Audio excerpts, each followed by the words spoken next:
Criminalização da LGBTfobia. Temos que pensar algumas coisas. Doutora Drag!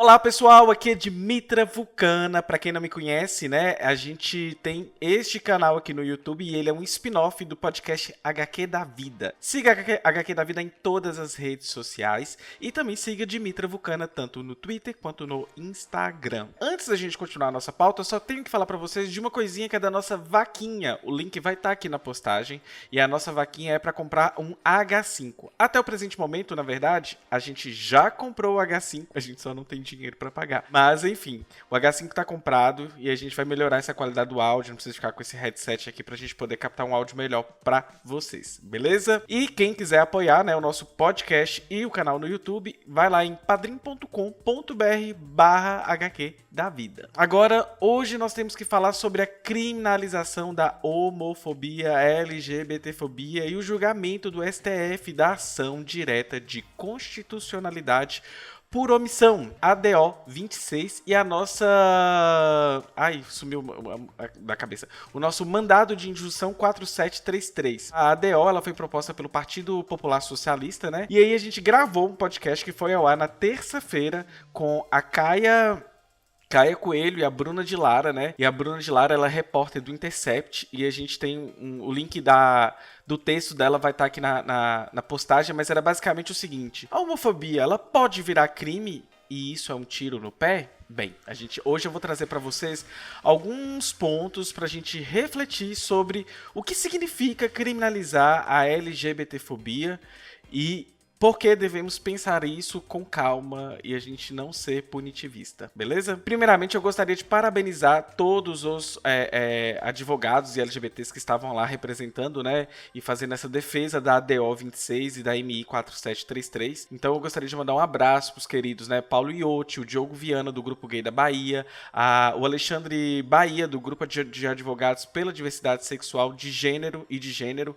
a Ananda Putia, eu não sei se pronuncia o nome dela assim, que ela é lésbica, né? E a Maria Eduarda Guiar da Silva, que é representante da Associação Nacional de Travestis e Transsexuais, a ANTRA. Então, gente, um abraço para todos, até mesmo porque eles tiveram lá que enfrentar um grupo extremamente conservador e com falas assim tristes e problemáticas, e eu gostaria até de deixar um trechinho para vocês do advogado, né, literalmente bem homofóbico, da Frente Parlamentar Mista da Família e Apoio à Vida, e eles estavam, né, rejeitando essa criminalização da discriminação LGBTfóbica, e ele disse que, na verdade, a LGBTfobia não existe no país. Olha só, ao mesmo tempo que ele tenta traçar uma defesa, né? Ele acaba fazendo o mesmo que as pessoas fazem com o mito da democracia racial, né? Entre que brancos e negros vivem harmoniosamente pelo país.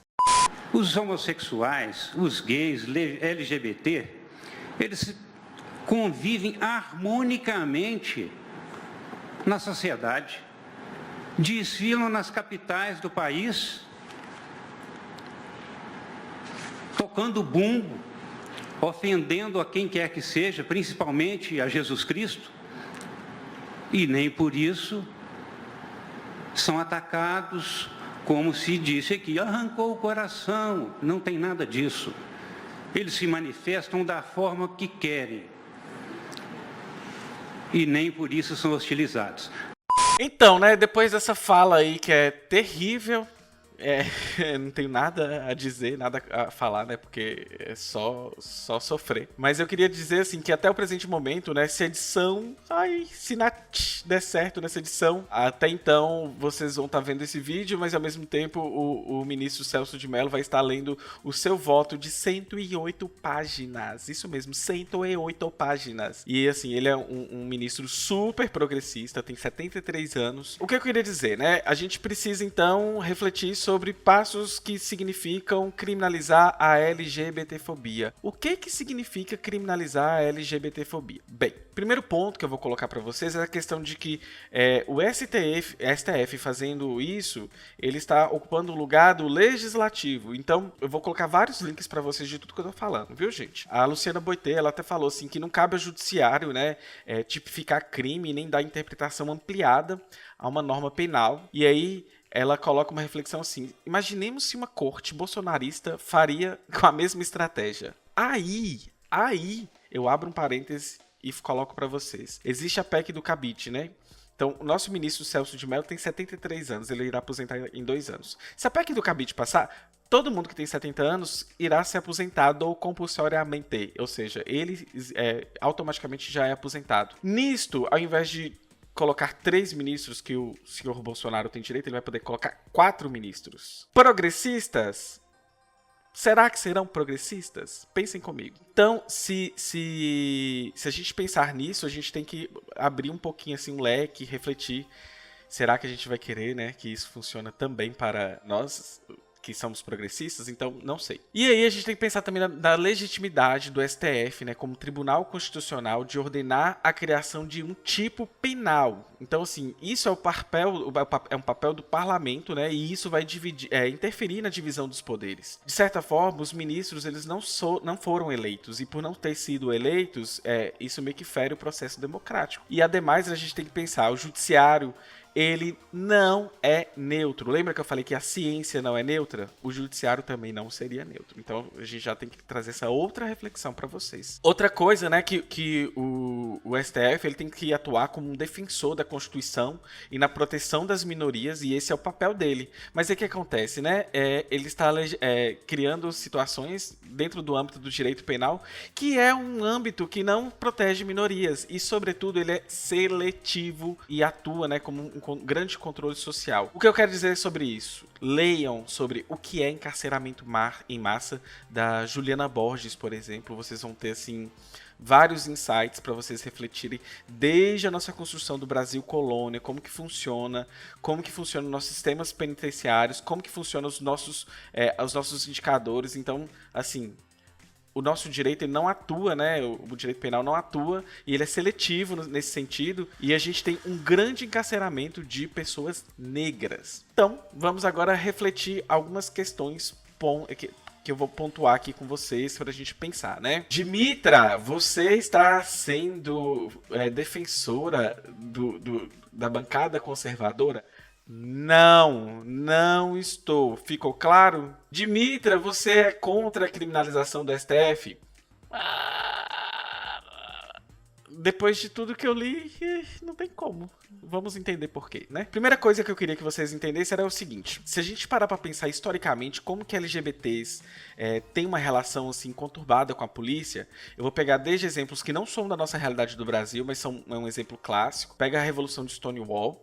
Aí pega como exemplo a Marsha P. Johnson, a história da Marsha P. Johnson. Quem não conhece a Marsha P. Johnson, assista um documentário dela no Netflix e também ouçam o HQ da vida, que tá maravilhoso sobre a Marsha P. Johnson. Então, dá pra vocês fazerem uma correlação. Aí, agora vamos trazer pra dentro da nossa realidade. Tem um documentário no YouTube que chama The Hunting Season. Ele é da Rita Moreira. Ele foi feito no Brasil pós-democrático, né? Ali depois de 1988. E existe uma operação chamada Operação Tarântula. Então, assim, quando eu falo que pode ser muito difícil, muito conturbada a relação entre LGBTs, eu tô falando que é sobretudo pessoas transexuais, porque aí o buraco tá sendo mais embaixo. Vejam, por exemplo, o caso da Verônica Bolina, como que ela foi tratada pelo Estado.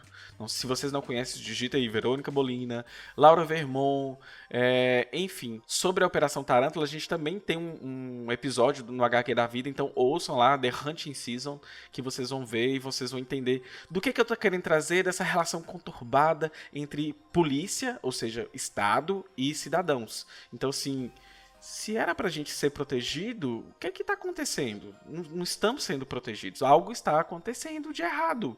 E é muito seletivo. Vide também Rafael, né? O caso do Pinho-Sol do Rafael é um exemplo emblemático aí. Então, assim, eu poderia sacar inúmeros exemplos pra vocês, mas eu só tô colocando aqui a reflexão pra gente pensar, beleza? E nesse calor, né? Ai, Eu preciso de um like, gente.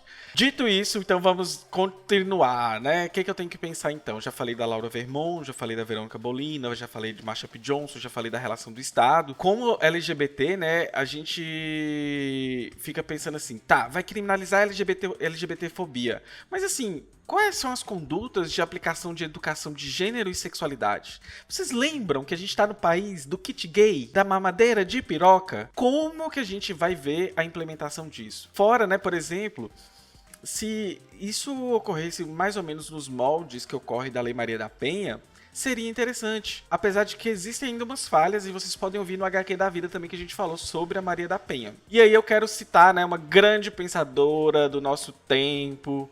Não é Clarice Lispector com aquelas frases motivacionais, mas é o seguinte, né? A Angela Davis, né? Ela é uma mulher negra, lésbica, que teve no Panteras Negras, então ela tem uma história maravilhosa. Quem não conhece a Angela Davis, mas eu acredito que quem tá me seguindo nessa altura já deve conhecer a Angela Davis, porque já deve ser a quarta, quinta vez que eu cito a Angela Davis, mas ela fala o seguinte, né, que basicamente é como se a cadeia fosse um depósito dos problemas da sociedade que a gente não quer lidar.